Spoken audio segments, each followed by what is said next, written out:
So when I'm going to say no spoilers, I'm going to try to keep my promise, but this is hard.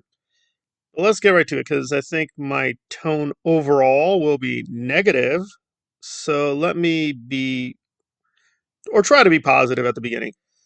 There's a really, it's not small. I just have to say it's like 20 to 25 minutes. There's like a section, well, there's technically two sections that deal with like this underwater sequence.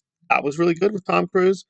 And there's this time, and again, I don't want to give too much away, in a cabin with some soldiers. I'm going to leave it very vague, where there's all these fights happening simultaneously. That was very well done.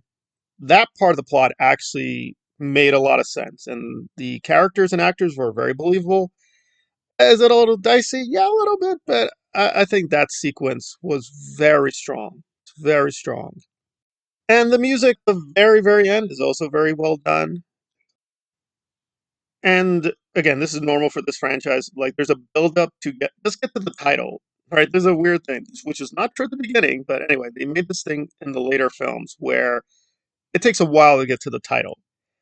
Now, the build up for the title is mostly silly. Just right before the title comes on, that was very well done as well. That was well done as well. However, most of this film, and I do mean the vast majority of it, is just, it's a silly mess. It is so convoluted and it's paradoxically really complicated, but also kind of simple. So the basic plot is, which I'm going to tell you, and it's like, okay, fine, whatever. So the entity, which was the antagonist of the last film, the entity is not human. So entity has control of nuclear weapons. That's not good. And Ethan is, well, sent off to stop entity. But entity is working with Gabriel. And I guess they decided that, which is true, that the entity was kind of pathetic.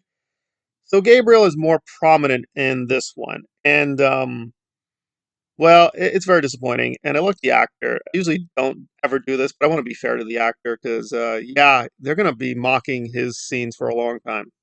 So apologies to Mr. Morales. And it's not bad acting. It's just that Gabriel in the first half of this film is super powerful, super intelligent, just does Superman, Batman things, just Michael Myers, Jason Voorhees. He can just magically appear in places. He appears. He just shows up places. He can just magical teleportation, full on. He just zips back and forth whenever he pleases. He just cannot be stopped, cannot be touched. Okay, fine. Like in the last part, he was a villain, but not a supervillain. Now he's full on supervillain. He like just has full on superpowers. And then in the second half, and this is where it gets to that big plane sequence, the two planes that Tom Cruise is navigating those two planes, which is very impressive. The stunts are very impressive. But Gabriel, who's like a genius and super intelligent, makes two, count them, two fatal flaws. Like he just decides to make two stupid moves that gets himself killed. It's no spoilers. I'm not going to say what they are. One of them is so dumb, especially for this series where like people just leaping into the air and just diving, nose diving, that's normal. But let me reveal a small part that shows you how dumb it is. It's like, oh, well, he's like, hey, Ethan. So this is Gabriel to Ethan. It's like, oh, you don't have a parachute. Like, clearly Gabriel knows a little bit about Ethan. Like, him not having a parachute never stopped him before. That never stopped Ethan Hunt. Ethan Hunt without parachute, it's not going to be a big deal. Everybody's like, oh, yeah, I've got you now. I got the parachute. Alrighty then. Alrighty then. But like I said, there is a strong. Technically, this thing has like four acts. So big chunks of the second act are really good. Big chunks of it are really good. There's even some pretty good funny jokes dispersed throughout. But why am I giving it a not recommend? Well, like the build up in the first act was hilarious. It was so funny. I can't say this is not an entertaining film. It was so funny, especially if you've seen and I have. I've seen the Mission Impossible film, so I know a lot of what they're referencing, and I'm like, okay, I recognize that. I remember that. I remember that too. But they do this thing where one of the guys is like, "Oh, I'm the secret son of the bad guy of the other film. Ethan, don't you remember me?" But the way it's done is so hilarious. I was like, "Oh my god, I cannot believe this is happening." And it's just There are so many moments like that, and there's like one section full on where, and it's like most of this production looks impressive. I want to say that, but this one section looked really cheap, and I am not joking with you. They're just ripping off the Matrix. They're like, well, we need Ethan to know all these things, which is Tom Cruise, because he stopped playing Ethan a long time ago. We're just looking at Tom Cruise being Tom Cruise, like full on. They literally call him the chosen one, the chosen one. And I usually never try to bring in the Scientology into film reviews about Tom Cruise, but they are full on like pro Scientology. There are certain sections, there is no way that is not pro Scientology propaganda. And it is so, like, for instance, there was a time he has to fight someone, and it was really dumb. But this guy literally just says, because he's like, why are you fighting Ethan Hunt? He's trying to save the world. He's like, I can't let you stop the entity, Ethan. I became obsessed with the internet. And you're like, uh huh. And I'm changing the dialogue because his dialogue was way more dumb. And then Tom Cruise, they fight, and it's a good joke. He says, "Stay off the internet," because the internet has too much anti-Scientology, and that's bad. What's even more weird, apparently Gabriel inspired a doomsday cult. Right. So basically, Gabriel is anti-Scientologist Satan. He's literally the devil in this. And again, the cinematography for the most part is fine, but if they're gonna make Gabriel Satan, they got to do better with the shadows because he just looks very generic. He's like Michael Myers in the shadow. And listen, that's fine. Like the Halloween films don't have like $400 million, so I don't know. It's just this thing is just frustrating. It's just frustrating from the beginning, frustrating at the end. Again, there is a good, strong section, like 20 minutes. I want to give them that due, give them that. But so much stuff here is just so moronic, so bland.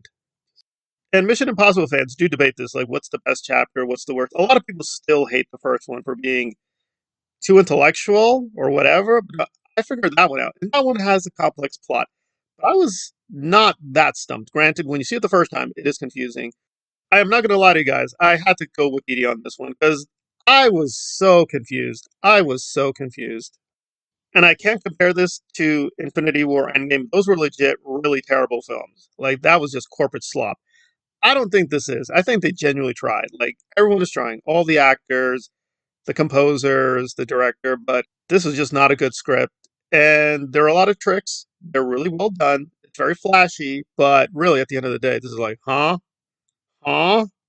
Is it enjoyable? Huh? That at the end of the day, a critic has to be like, well, did it work within its own parameters? I say no. However, it's borderline. I would say this is bad, lowercase b. It is not terrible. It is not garbage, but massive sections really needed more work. And the editor, usually you want to blame the director, but I like, who is this editor? I looked up the editor. They did some films I even like Rogue Nation. I thought Rogue Nation's not the greatest, but I'm like, even the last film, the editing, yeah, needed more work, but it was like competent. But really, yeah, the editing was horrible. The editing was very terrible on this one. And a lot of this is like full on homage to Tom Cruise himself. And again, Tom Cruise is very talented. He's been very talented in this film series. So him looking back upon himself, that's fine. But the way they did it is so smug and overplayed. It was just it's just full on annoying. And again, it's not just Scientology. There's a lot of Bible. There's a lot of biblical Christianity. There's like the religious metaphors are just so explicit, and after a while, it's just I don't mind. I don't care when I judge a film. I don't care about politics. I don't care about the religion. But this is full on propaganda. It's propaganda for the Bible, propaganda for the American military. Oh my lord, there are so many flags. There are so many American flags. So many American soldiers, and they all look great. And it's just after a while, it's a parody of itself. So if you're ever interested in Scientology or the Bible or joining the, this thing will make you sick to your stomach because it is so childish. It is so ridiculous. But again, there was a strong section. Some of the stunts are still impressive, but yeah, this plot and these characters are laffy taffy. It was just so childish, so childish. So I want to be severe here and give this a 6.5. Do I recommend? No, but again, if you have enough money, this might be enjoyable for you in the theaters. But if you got to save your money and your budget, yeah, wait for this to be free because even to rent it, a little too generous. So now we have the two worst chapters of the Mission Impossible series. This probably is the worst one.